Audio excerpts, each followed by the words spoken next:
Jean-Marc Essalé explique: selon la tradition chinoise, les mots soigner et gouverner répondent au même caractère je. Le thérapeute oriente, on ne vient pas le voir pour dépendre de la direction d'un autre, mais on rencontre qui peut nous inspirer pour nous donner la force, la motivation de nous réorganiser.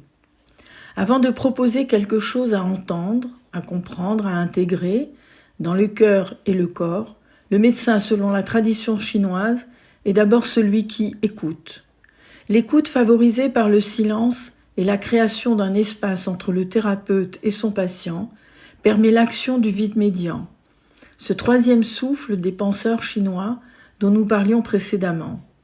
N'oublions jamais que la relation thérapeutique est la mise en scène d'une rencontre entre un patient et un thérapeute qui vont alternativement jouer des rôles de locuteur et d'interlocuteur, tantôt actifs et passifs, c'est-à-dire yang ou yin. Le vide médian va harmoniser ce qui est mis en présence, d'autant plus que le cœur conscience du thérapeute lui donnera sa place. Procéder autrement serait source de rapports de force, de croyances plus ou moins armées de bonnes intentions et donc de maltraitance. Lorsque le cœur conscience du patient aura la même disposition, au fur et à mesure des séances, l'efficacité de la rééducation augmentera. Un plein effet de l'acte thérapeutique reposera sur les explications et les conseils du praticien d'une part, et sur l'écoute attentive et la mise en pratique de ceci par le patient d'autre part. Il n'est pas dans les habitudes des Occidentaux d'être respectueux des consignes données, contrairement aux Orientaux respectueux de leur tradition. La juste disposition physique permet un travail intérieur efficace, porteur lui-même d'une relation plus juste avec le monde. Les postures physiques sont des supports importants de la communication. Pour dépeindre le fonctionnement concret de l'univers vivant, au lieu du terme « rien », Lao Tse use du terme équivalent « vide ». Tout comme le rien, le vide ontologique, où circulent et se régénèrent les souffles vitaux, est vivifiant. Le vide a pour corollaire le plein. Dans cette relation, le vide a primauté sur le plein. C'est lui qui régit le plein et non l'inverse. Là encore, il convient de rappeler la vérité essentielle. Le vide est pérenne, incorruptible, alors que le plein est sujet à l'altération. Quand il atteint le trop plein, il entre dans le processus du déclin. S'appuyer sur le vide pour régir le plein, c'est être relié à la source des souffles vitaux qui assurent la juste marche de la voie.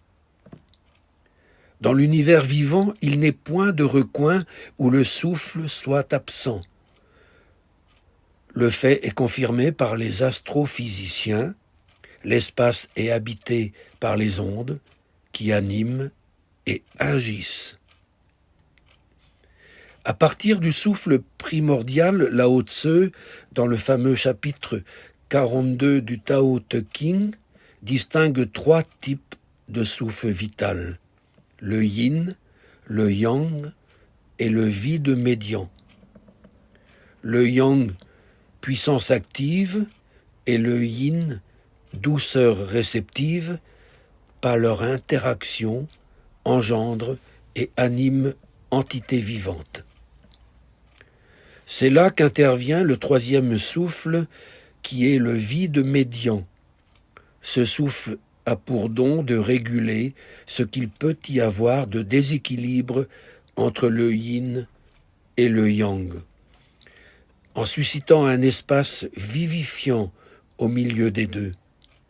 Loin d'être un no man's land, il est doué du pouvoir de drainer la meilleure part des deux, les élevant à un autre niveau d'être, supérieur et ouvert.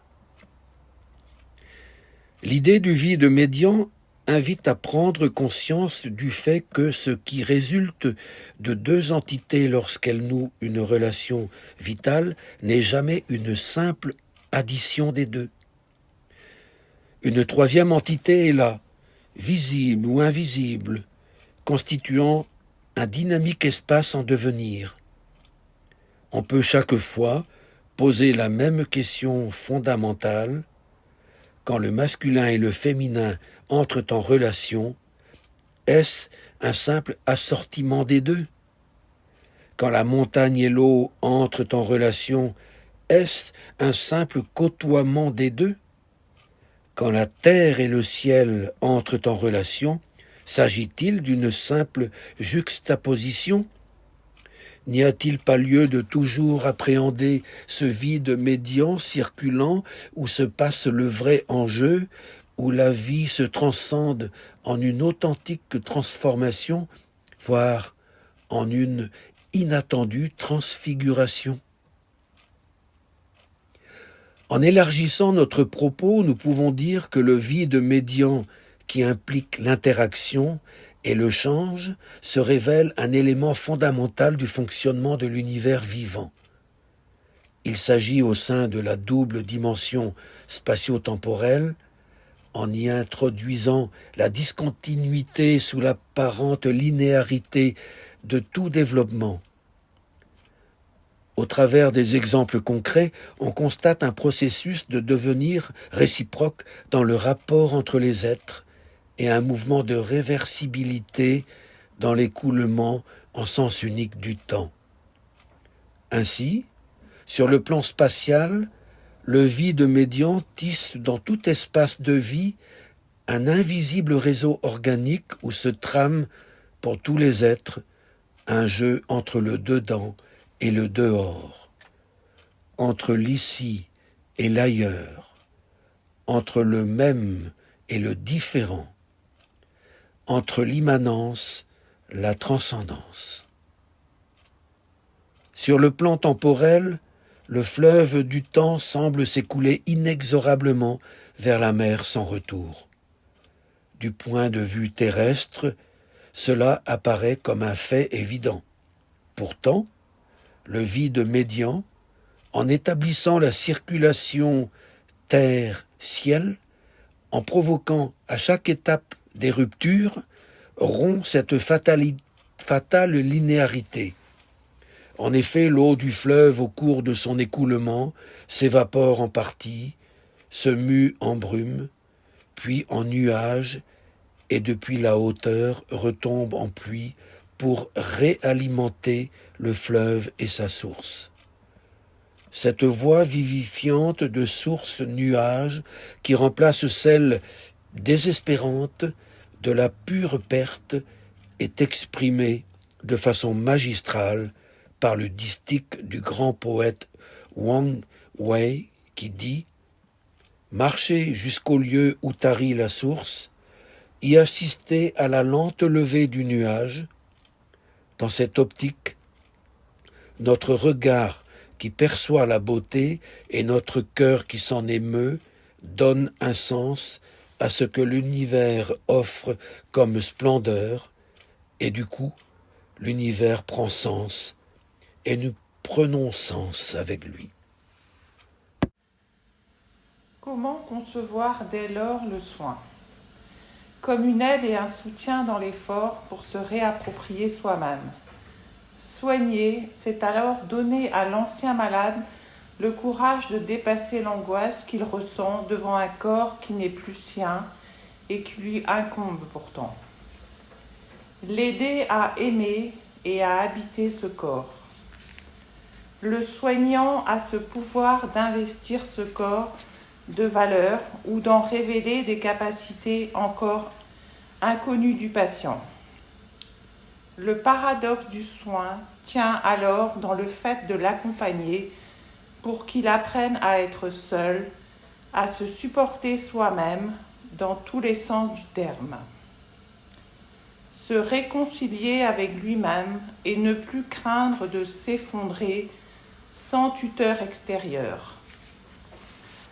On comprend bien ici que le soin réparateur que l'on évoque dans un cadre thérapeutique n'est rien d'autre que la reprise d'un soin plus élémentaire, un soin parfois invisible, souvent vécu dans l'inconscience de celui qui le reçoit.